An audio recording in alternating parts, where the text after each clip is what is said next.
People don't know the real story of what happened. Their championship was taken away from them in 1969. We are living in their championship now. It was an unbelievable series of events and an unbelievable time. 50-some years later, good is coming from it. Over a 2-year time period, we've given 800,000 pounds of food. Is about way more than just filling bellies. It's about filling souls. They are impacting state after state after state after state. Out of travesty, it has turned into triumph. You cannot not want to be a part of something like that. And we're going to show the world how to love. From the majestic Tetons to the cattle-covered grasslands, they're talking about football. Wyoming football. You look at 52 years ago, what happened to us at the University of The Wyoming. Cowboys' 1969 football season follows it with this strike to flanker John Griffin for 29. One of our takeaways for that day was we're not going to let this incident define us for the rest of our lives.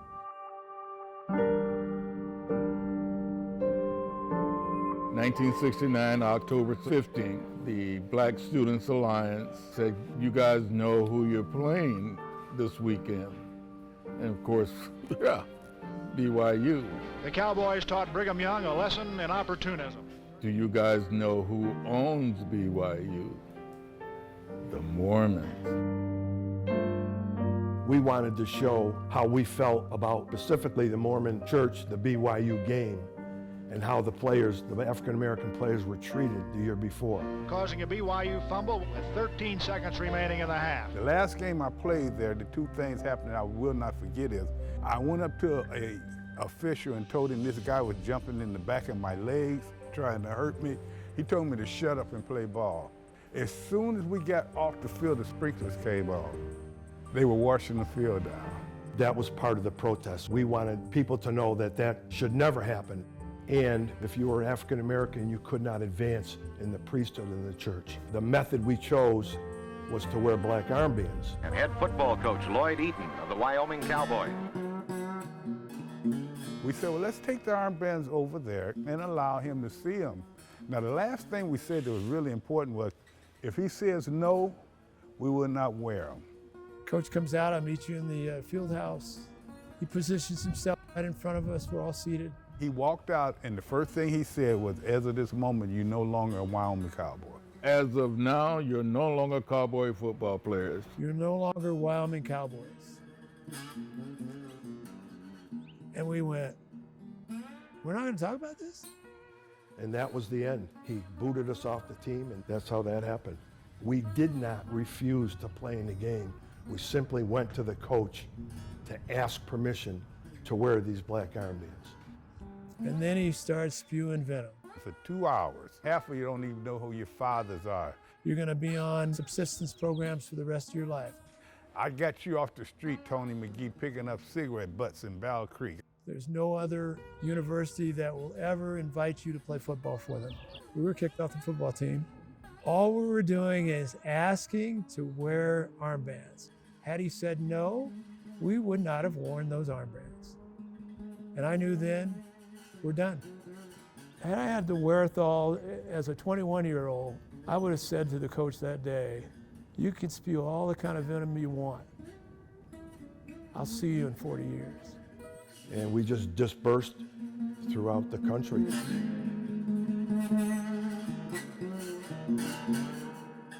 I didn't want to talk to people about it. I had some discussions about it, but after the 80s, I never talked about it anymore. What caused me to talk about it was 2016, when CBS came. Every year for probably 15 years, we've done a Black History Month documentary. The reason I was drawn to these stories is a lot of times they're very layered and complex and interesting. Many of them are undertold, meaning that they haven't been in the spotlight for many years. I have a question that I wanted to ask my head coach, my father away from home, that man who's supposed to be our driving force and the one who looks out for us. The university buried it for all these years. CVS Network did a 4-hour conversation on the Black 14. That started the healing. I think a lot of the Black 14 had grown distant from each other, weren't in touch, and the documentary allowed them to come back together. They really opened their hearts to us and invited us in to tell that story. And then we got some resistance from Wyoming, because that was a real black mark on Wyoming's athletic department. Wyoming, after the documentary aired, ended up asking the Black 14 back to campus.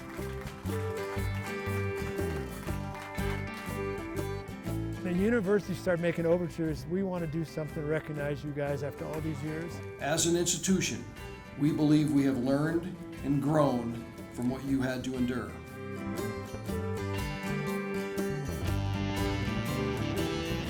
We planned a weekend for them. We dedicated a plaque for them, a memorial. And then we presented them with their letter jackets. Similar to the letter jacket each athlete should have received in 1969.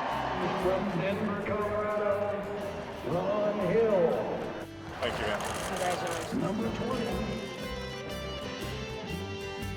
We also presented them with a letter of apology from the University of Wyoming. That's one of the most important things, and we all have a written apology from the university that what they did was wrong. It was a great feeling. These are the same people's kids that are saying we sorry and we glad you came back. Sorry, brother. In the end, Wyoming came around completely. Their championship was taken away from them in 1969.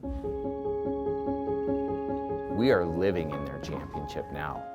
Initially, the program was a national program against the Church of Latter-day Saints. Fast forward to 15 years ago.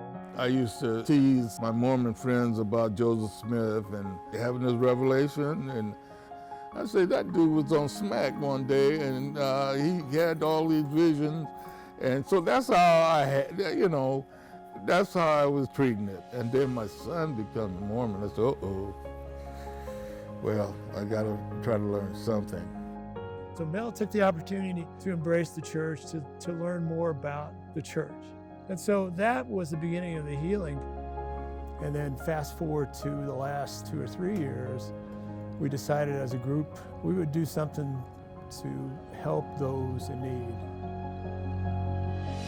I was asked to be part of a hosting group because this Black 14 member, Mel Hamilton, and his wife Carrie were coming to Salt Lake City. And then I started to find out the story and how everything kind of transpired. What happened in 1969, that's ancient history.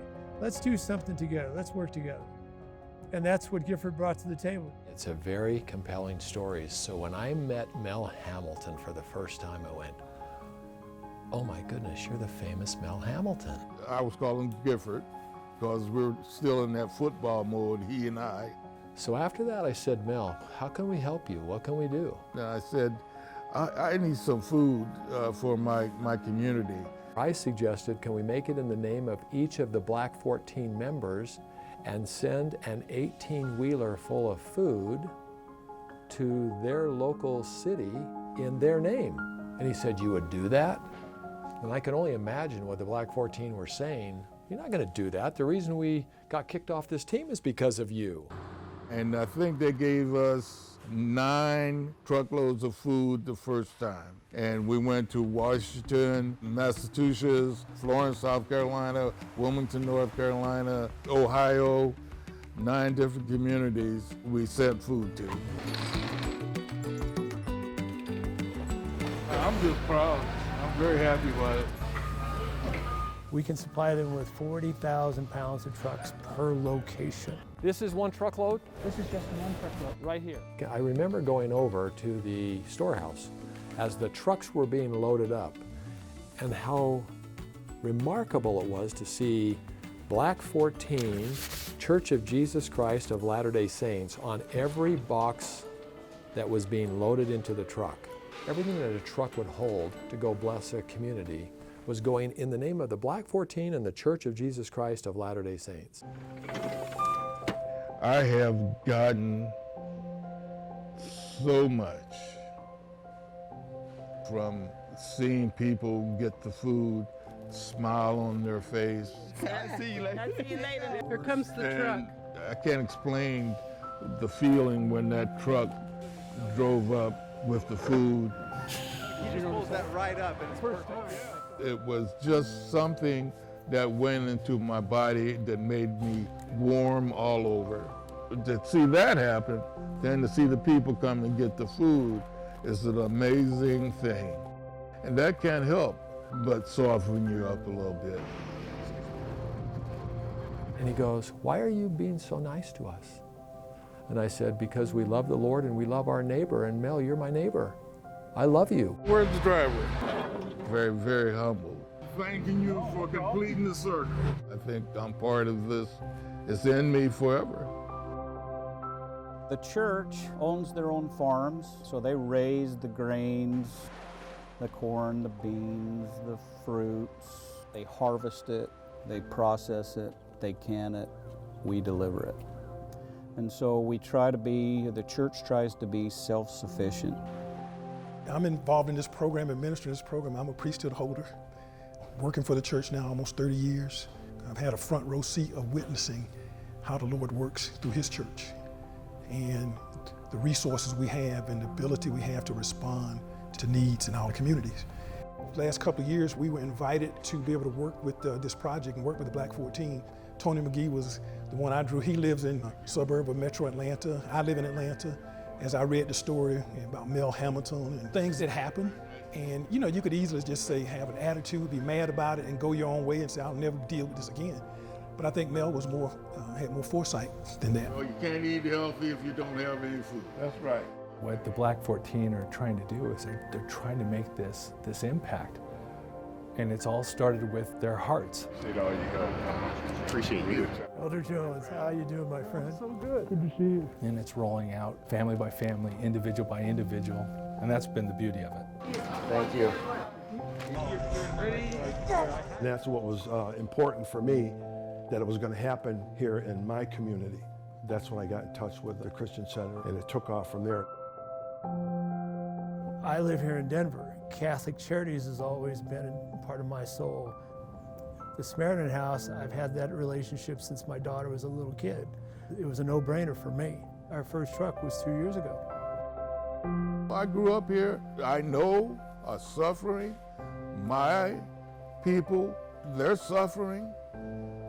What people don't know about poverty will blow your mind. And so I knew that if a person here said, I don't have that 50 cent, they don't have that 50 cent. I didn't realize the extent of food insecurity in Denver. I was driving by Mile High Stadium for the Broncos one day, and there were cars all over the place in line picking up food. That's when I said to Mel Hamilton, I'm going to reach out to Catholic Charities. I need your help. Gifford Nielsen helped to get me in contact with the powers that be here to be able to put together a program to fight food insecurity. And that's where all the food began to roll in. Every individual that is impacted by the donation from the Black 14 and the Church of Jesus Christ of Latter-day Saints, their situation is so unique, and yet the gift provides such dignity, such respect, such love and compassion. It has allowed us to hear the story of the Black 14 and hear of their ability to take this horrible situation and turn it into such a beautiful, unbelievable gift, touching thousands and thousands of lives. Being able to be a part of that is truly, truly a gift. I've been doing the charitable work ever since I left the game. I've been bitter, though, for a long time. As the Black 14, I can say one thing. This didn't define us, and the story isn't over yet. Our mission right now is to educate people about what happened, that they know the story of the 14, and feed them if we can. If you think about what happened in 1969 and the issues related to the Mormon Church, it's ironic that we became friends. We became colleagues. We worked shoulder to shoulder to do something to give back. There's a pretty good feeling that comes from serving, knowing that the person that you're serving can't repay. It's one of those things that's just between you and God, and the satisfaction comes from Him. Very rewarding for the simple reason that during a time when food security is so important, we're able to help food only because of the Latter-day Saints. And we have here. What's so cool about this milk is no refrigeration. Wow, really good. In the end, aren't we all beggars? And ye will not suffer that the beggar putteth up his petition to you in vain and turn him out to perish. As Black 14 and Latter-day Saints, I don't know if we ever got together like this. Do you think would have been ever predicted 50 years ago that we'd be standing here? I'm sure it wouldn't. Wait, with smiles on our face. and now I feel like I got a new friend.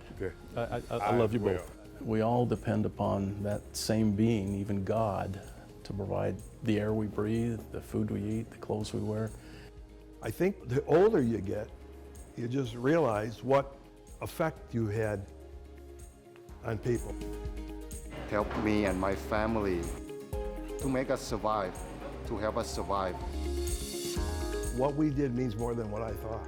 Coming together with the church has been very healing. It really has. And it's not being pushed in because you have to do this. We're being pushed into it because we want to do this. We have the ability to do this. This is the first time in our 41-year history we've looked out and these shelves have been empty. And if it wasn't for the Latter-day Saints Church and the Black 14, there would be kids going hungry tomorrow here in Florence County if that food had to come in today. So this is truly an answer to prayer for us. Based on the food that you put in our warehouse today, we're going to feed 34,300 people, thanks to you. Hey, we're friends already. I think it's all part of God's plan. The Capital Area Food Bank is our region's backbone for food relief infrastructure. When the COVID pandemic hit, we saw donations really decline greatly. But the one that LDS donated equaled about 30,000 meals and distribute those out to families in need across our area. Even though the restrictions have been lifted for the pandemic, the numbers of people that are coming to get food has not decreased. As a matter of fact, it's increased. It's no coincidence that they're doing what they're doing, we do what we do, and this whole pandemic happened, and it comes together just at the right time. 1 in 6 children in this area will go to sleep hungry tonight, which is just terrifying. It's really sobering to think that we can be a part of something like that in a very small way. You want me to open? The mother said, you know, without this food, I didn't know how I was going to feed my kids. And my takeaway was, these kids are going to have bellies full of food from this point on. But mostly we feed the community, the ones that really don't have too much of everything. They come every day. When you have a family that has to go without food or go without their needs being met, and being in a position to take care of it, you know you're fulfilling your God purpose. We were hard on food and everything, because I didn't think nobody cared for me like that. And that really made me feel so good inside. It was an amazing day in so many ways. We celebrated with them the fact that this food was arriving. We immediately started distributing some of the food to other food pantries, smaller food pantries. At least 25 volunteers from the LDS Church. They were wonderful. They carried the load, brought the food inside the building down here. Over here is where the food from the Mormon Church that we're still distributing not only gave us the food, but they also gave us a power hand truck. You know, I think it pumped it up. We love more, especially the tomato soup, which is, some people have said is the best canned tomato soup in the business. Everybody in our community benefited from this. It was neat to see the community all come together. Thank you very much. And to be able to experience that and have that unity. It's a first-hand illustration how we're all in this together. And if we continue to be together, no one will be left alone. I don't think you can overestimate the impact in the community when you can just help one. There's a ripple. I'm like part of the family here now, you know. We really can be the answer to someone's prayer. Do it like this. In the context of serving each other and helping each other, we have developed one of the most remarkable stories that I've ever seen. You know, these food items, these trucks and everything that go places, is just an expression of how we love our neighbor. I think it's just ministering angels pulling people together to do what's right for God's children. I'm not angry with Latter-day Saints. I'm not angry with white individuals. I'm not angry with black individuals. There's no color on those boxes. You could feel some hurt when he first talked about it, but you don't hear the hurt anymore. You only can hear the excitement in moving forward and what this has meant to him. When I saw them show up here and what they're doing, it really, I think, has helped. This is a personal thing for me. I was robbed of that college experience. There's a reason for it. I believe it. I'm happy somebody's being helped. Some good came out of what the 14 did. It's not about what happened X number of years ago, it's what is going on now, so nobody gets turned away. I mean, I'm an old man now. I've had a great life, and the other guys will tell you the same thing.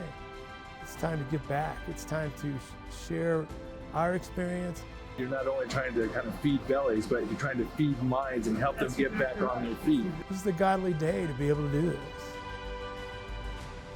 We don't know what the Lord's timetable is. We don't know how He's going to work things out to come back around, but it does. And it has come back around in a very strong and very righteous way. I feel like you're put in a position to do what you're supposed to do. So I could be sitting here right now telling this story. Because that story is better than what I did in football or what we did here or what we were. It's what we want to be and where we're going now and how the Latter-day Saints are helping us get there. Thank you, Dad. They are engaged in a holy work. So you can't help but be you just get affected when you work with them. Their own outreach program. They have become men of integrity, men of valor, men of vision. They're really a remarkable group. Okay. It's all revolves around God. He puts me where He wants me, when He wants me. I have no say about it. This is history in the making. We are going to show the world how to love one another. And that's all I'm concerned about. We're in the fourth quarter. This may end up being their legacy. But we're playing for overtime. We're going to do everything we can to make sure people not just know our story, but give them opportunity to live it too, and be on both sides of the ball. It ain't like football. It ain't just offense or defense. It's teamwork.